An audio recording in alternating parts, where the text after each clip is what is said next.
All right, guys, this is another yawn repowered riblet. You can't see the other lift, but I came down through over there, and this is called the Eagle's Nest. From what little information I could find on this lift, there are no towers left on the lift, at least not that can be seen from the top here. And if you look down there, you can see that that is true. This is another yawn repower. Like I said before, I'm not going to go up into the motor room on these riblet ones, these riblet repowers, just because there's no safe way to get up there. But what I am going to do is I'm going to bring you guys with me. We're going to check something cool out. Yeah, see this right here? This is what's left of a tower foundation.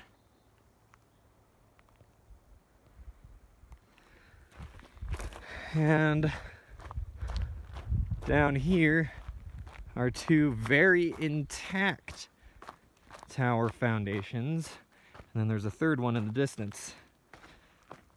I could not find any information on if the bottom of this lift is actually still constructed, because if it's torn apart this far, only the terminals might remain. But yeah, I'm gonna have a look around here, see if I can route pick the best way down, and I'll pick you guys up here in a bit. Well guys, the information I found saying there are no towers left was mistaken.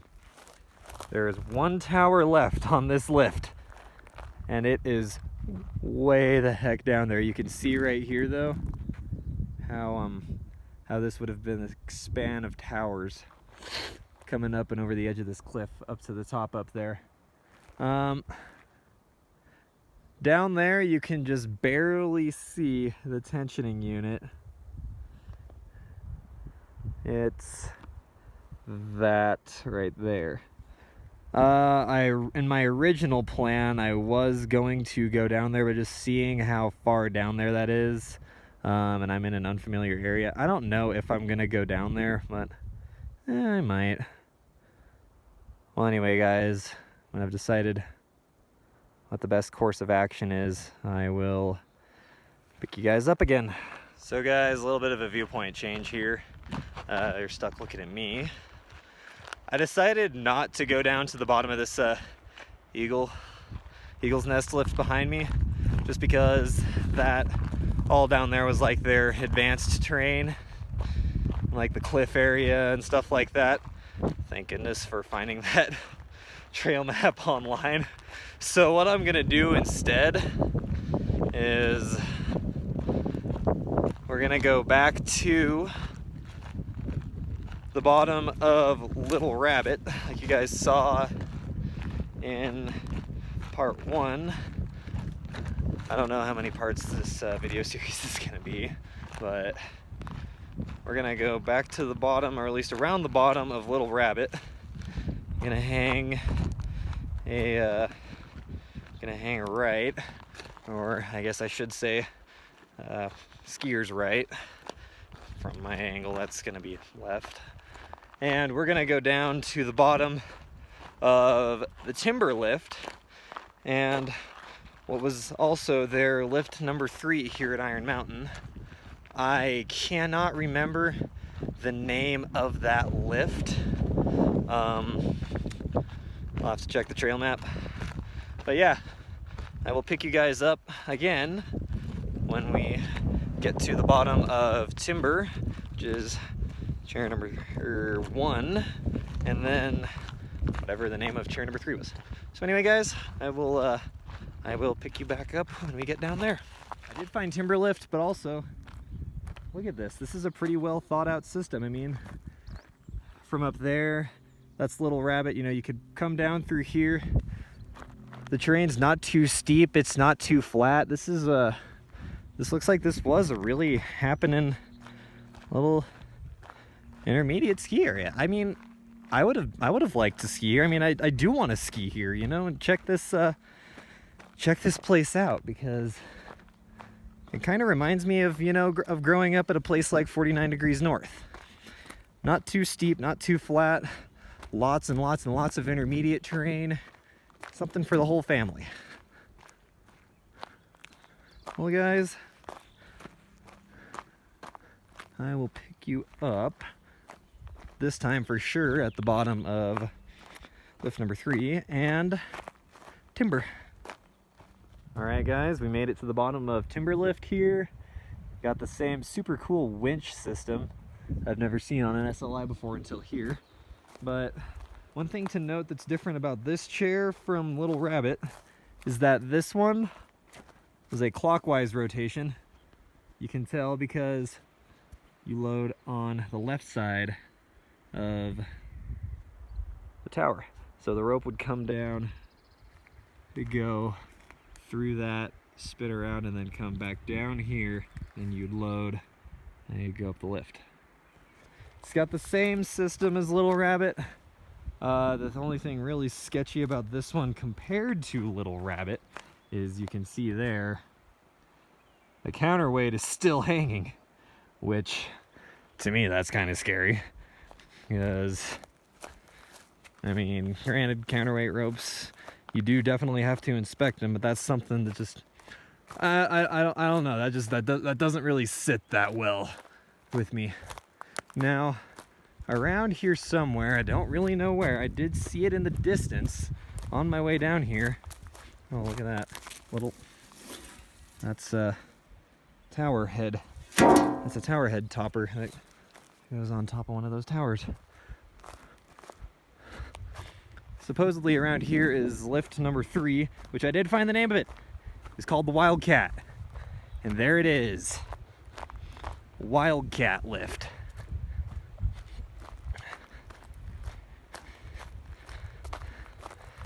So the names of the chairs at this mountain is chair number 1 is the Timber Lift.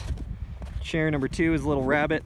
Chair number 3, which is right here, is Wildcat. Chair number 4 is the Eagle's Nest. And then chair number 5 is Bruin. Bruin you saw very briefly at the intro to the video. We're gonna go back and check that one out later. You can hear the ropes bending in the wind there. So guys, with this one here, I can tell you just by looking at it, this is a riblet. We have this same tensioning system at my home mountain on the one riblet we have. Pretty happening little creek right here. Old defunct tower guide edge and everything. There's another tower foundation, but yeah, this is, you can see their erosion control.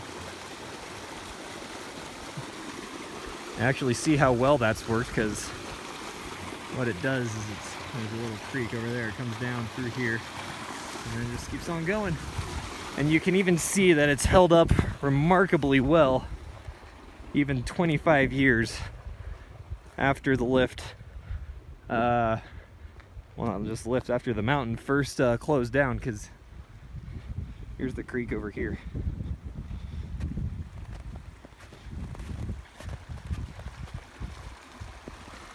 Doesn't look like much, but if it wasn't for those 2 culverts, this run would be eaten right up. So anyway, guys, the summit is way up there, and it's only about 11:30. We're gonna head up there, see what we can find. This Wildcat lift was Iron Mountain's longest lift. So let's see what we find up there. And by telling you guys I'm gonna go up there, I'm totally not cornering myself into finally getting a freaking workout. Alright, I'll pick up when I get up there. Hey guys, about halfway up the Wildcat lift line. Pardon my heavy breathing, but you can see just how much of an angle this tower sat at. Like here, I'll actually flatten my phone. That's a steep tower. And you can see right here the safeties that were welded on there. In addition with these bolts, it's hollow under there so the towers don't fill up with water. But this right here is the guard. that goes around the tower for when carriers would go by. This right here. It's extra nuts for that, some of which are missing. If the lift was still in operation, all of those would have to be on there. There's no ifs, ands, or buts about it. Then we got another tower right here. These towers say 6 and 7. I don't know how many towers are on the lift, but I began to look at the size reference on Iron Mountain, just from the way that they set up their map system. So I think I don't really have too much further to go until I hit the top of what was the Wildcat Lift.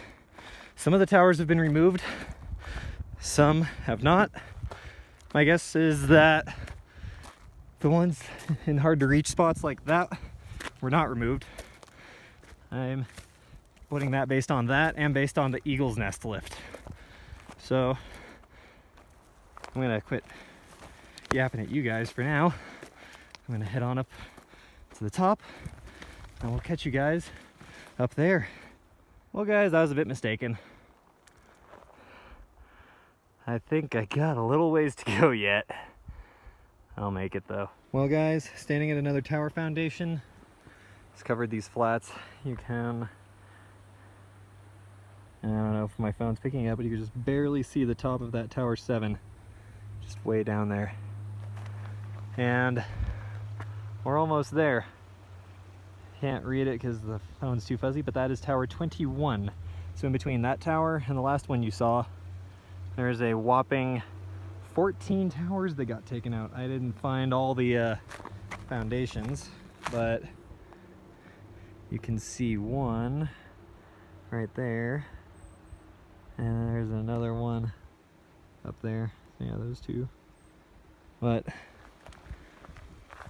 let's continue on up to the top, see what we find. I'm pretty sure this is, based on what I've seen so far, I'm pretty sure that this riblet was converted to a yawn drive. Maybe if I get lucky, this one will have a way up into the motor room. Well guys, we're almost to the top of Wildcat Lift. But this should show you how far we've gone. Way over there is where we started. Just barely see the truck there in the parking lot. Then we went down. That's the teaching area. We went down. Eagle's Nest Lift is over there. Came back over, went down that alder run. Then the timber lift runs up through those trees, pops out right up there. And then this Wildcat Lift goes all the way up to the top. So yeah, we've trekked quite a ways. And then once we get up there, I'll take the perspective of a skier and decide the best way to get back down to the truck. I have the advantage of being able to hike uphill. But anyway guys, I will check back with you momentarily when we get up top to that motor room.